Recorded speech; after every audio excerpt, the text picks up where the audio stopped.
Hello everybody and welcome! In this video I'm going to show you how to pair your speaker DENON ENVAYA with using NFC.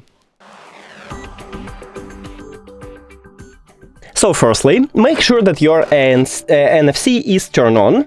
You can check it in the control panel, right here. And we have on. Now, turn on your speaker by press and hold power button. And make sure that you are in a Bluetooth mode, not in aux. Now, touch NFC section, it's right here. Here we go, and it asks about a pair. So click yes. And now we have no devices, but we will have.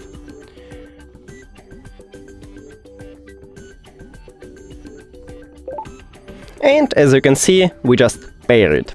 That's it, thank you for watching this video. If you found it helpful, please consider subscribing to the channel and leave the like on the video. It's really important to us. See you later!